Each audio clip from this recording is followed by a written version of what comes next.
Hey Kaiju fans, I'm Kid Aikino. And I'm Michael Caleri, aka Astounding Beyond Belief. The past 2 summers, we've run panels at G-Fest on fan reconstructions and the nuances of Godzilla home video releases. Unfortunately, there's not going to be a G-Fest this year, or a new Godzilla movie for that matter.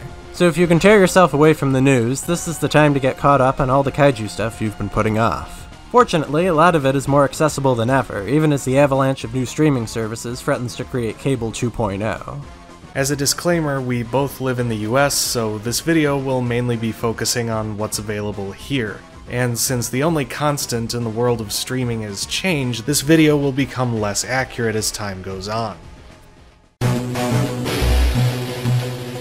First though, just a brief look at what's coming out on physical home media these days. In an incredibly ambitious deal with Tsuburaya Productions last year, Mill Creek secured the home video rights to nearly the entire Ultra series, and so far has released Ultra Q up through Ultraman Ace, as well as Ultraman X, Orb, the Orb prequel series, and Geed, with Neo Ultra Q slated for this August, both seasons of Ultraman Ginga for September, and Ultraman Rube for October. And during the production of this video, they announced and released a tie-in disc promoting Marvel's new Ultraman comics, featuring The Birth of Ultraman, a live special that aired 1 week before the premiere of the original Ultraman, plus a selection of 7 episodes of the series in Japanese and, belatedly, the uncut United Artists English dubs. All of the Ultra series released so far are also available on the company's own streaming site, Movie Spree. They've also recently released a double feature Blu-ray of the H-Man and Battle in Outer Space through a deal with Sony, thanks to Columbia's perpetual distribution deals with Toho. Despite my own best efforts to provide them with an accurate subtitle script, the Japanese version of Battle in Outer Space features subtitles corresponding to the English dub, an issue that has plagued the film since the first run of the Icons of Sci-Fi Toho Collection DVD set, and cropped up once more on the 2018 standalone Blu-ray. British boutique label Eureka has a release of these 2 films lined up for sometime later this year though, so there may still be hope. The biggest kaiju home video release this year is coming in August, and I mean that figuratively and literally. Arrow Video is bringing all 12 Gamera movies to Blu-ray in a set the size of a cereal box. Yes, they're all available on Blu-ray in the States already, but hear me out. There's going to be audio commentaries for every film, 4K transfers of the Kaneko trilogy, all 18 English dubs, too many featurettes to list, an 80-page book, and a graphic novel reprinting of the Dark Horse Gamera comics and Matt Frank's The Last Hope. Basically, it's going to make the Criterion Showa Godzilla set look like a public domain DVD pack. You can get a peek at the Japanese versions on the Arrow Video channel, available via Apple TV. And while they haven't announced it yet, looks like they have plans for Warning from Space, too. And on the more obscure side of things, a small label called SRS Cinema has recently released a handful of independent kaiju films, including Shinpei Hayashiya's Reigo, King of the Sea Monsters, Raiga, God of the Monsters, and God Raiga vs. King Oga, as well as Yoshikazu Ishii's Attack of the Giant Teacher.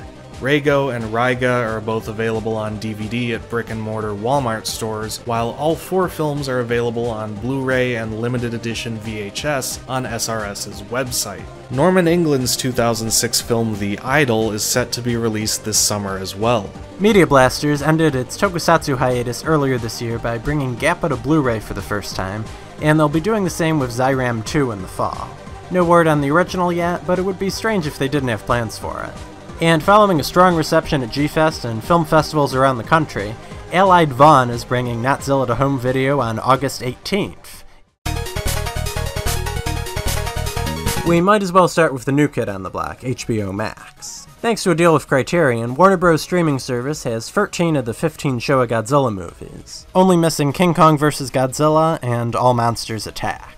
You can watch the original in Japanese or English, though the rest lock you into either dubs or subtitles. It's a bit odd, but not as odd as their descriptions. Also from Criterion are Rodan, The War of the Gargantuas, The Extreme Outer Space, Kaidan, and House. Warner itself really held back, only contributing the original King Kong and Godzilla King of the Monsters. Oh, and they got Monsters vs. Aliens from Universal, too.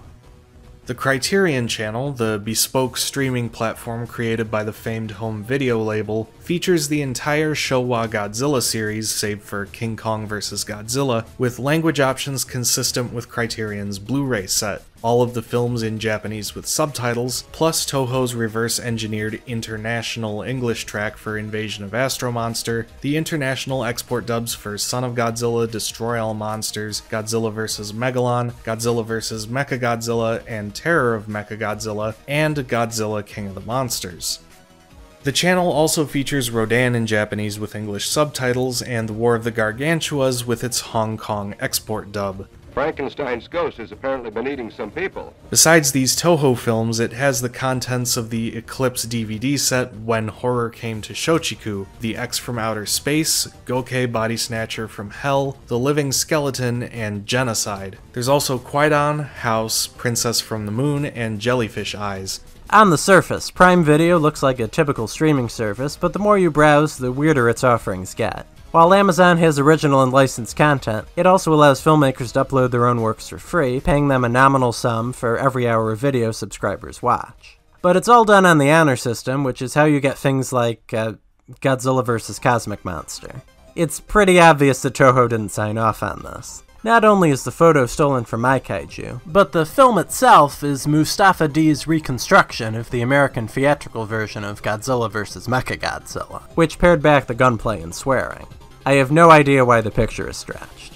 Equally unlicensed are Rodan, Mothra, The King Ghidorah, and Revenge of Mechagodzilla, but those are just rips of classic media and Sony DVDs. Prime Video's movies get pretty random after Godzilla. There are a few more Toho productions, Asylum Atrocities, public domain DVD staples, and an assortment of giant monster flicks from around the world. That includes Legend Films' restoration of Gamera the Invincible and its subsequent riff tracks, a cropped version of direct-to-video obscurity The Mighty Kong, and a pretty good King Kong documentary.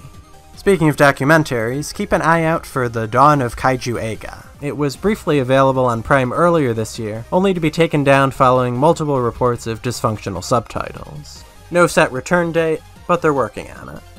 Netflix brings a number of exclusive original offerings to the table with the Godzilla anime trilogy, the anime adaptation of Eiichi Shimizu and Tomohiro Shimoguchi's Ultraman manga, the Cloverfield Paradox, the animated series Kong King of the Apes, and Masaki Yuasa's Japan Sinks 2020. Also slated for this year but otherwise shrouded in mystery is a Pacific Rim anime.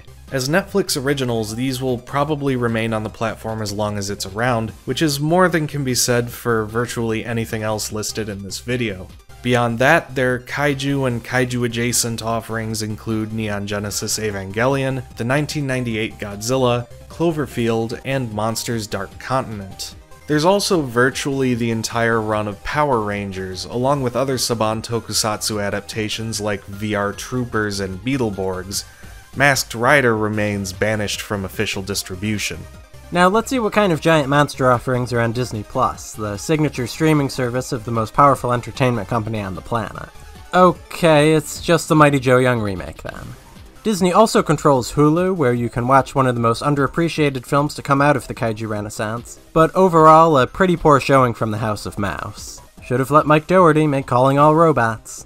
With the subscription A-listers out of the way, we come to Toku, a genre-focused service offering a pretty substantial range of deep cuts, though some of the show's subtitles are dubious at times, and they made the mind-boggling choice to swipe M-Sub's work on the first 3 episodes of Gridman. With that caveat established, they've got Mirror Man, Ultraman Leo, The Ultraman, Ultraman 80, Gridman, Ultraman Gaia, Ultraman Neos, Ultraman Cosmos, Ultraman Nexus, the English dub of Ultraman Max, Ultraman Mabius, Ultra 7X, both seasons of Ultra Galaxy Mega Monster Battle, Death Kappa, Neo Ultra Q, both seasons of Ultraman Ginga, Ultraman X, Outerman, Ultraman Orb, and Ultraman Zero the Chronicle. FlixFling has a remarkable selection of classic monster movies. What's even more remarkable is that they're all courtesy of Echelon Studios. Their presentation leaves something to be desired, however, with issues like out-of-sync sound, Well, I suppose the diamonds are there. Distorted video, missing subtitles, and generally poor quality. After my experience with Prime Video, I questioned if this company had actually licensed all these films, and their baffling online presence makes me believe the answer is no. It's like if New World Cinemas actually smuggled Shin Godzilla into theaters. Anyway, if you're going to pirate movies, I don't see the point in paying for garbage. Finally, a service called IndieFlix has the international version of Latitude Zero. Anime streaming giant Crunchyroll has a few Tsuburaya tokusatsu offerings, with Ultraman Gaia, Ultraman Nexus, both seasons of Ultraman Ginga, Ultraman X, Ultraman Orb, and Ultraman Jeed. Tubi has a dizzying amount of content, including Destroy All Monsters and Matango, all of the Showa Gamera sequels, a bunch of tokusatsu shows from Shout Factory, the horrors of Full Moon Features and the Asylum, the riff tracks of Gamera the Invincible, and a few more flicks that defy easy categorization. Thanks to Shout Factory's recent deal with Tsuburaya, that list is going to become significantly longer in November. The only downside is the microscopic closed captions. They come in small, medium, and large, and you're looking at large right now. Fortunately, some of the shows have burned-in English subtitles. Anime distributor Funimation's streaming service has the SSSS Gridman anime, both dubbed and subtitled. A Premium Plus subscription nets you Shin Godzilla and Attack on Titan the Movie Part 2.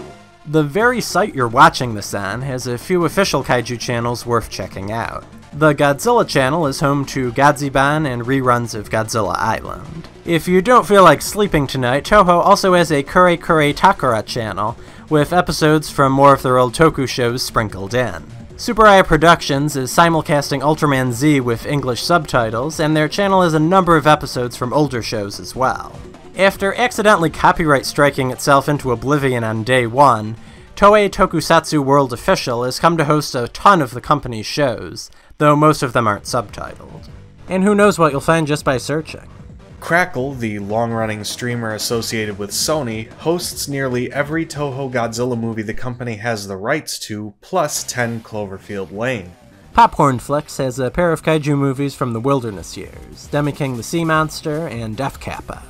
Library and university-oriented streaming platform Canopy's sole kaiju offering is, of all things, the 1976 Kongsploitation epic 8.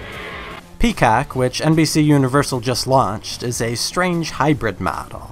Most of its movies and shows are free with ads, like Kong the Animated Series, but a handful of seemingly random titles require a monthly subscription. Now, based on its absence from the Criterion Channel and HBO Max, you might think Universal was saving King Kong vs. Godzilla for its own site, and you would be incorrect. As a result, it's the only Showa Godzilla film completely absent from American streaming services. That doesn't count. Well, we hope that's enough kaiju mayhem to keep you entertained until May 21st. Thank you for watching.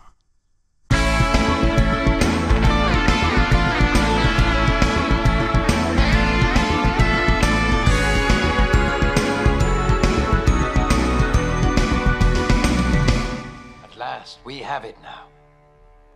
A robot to kill Godzilla.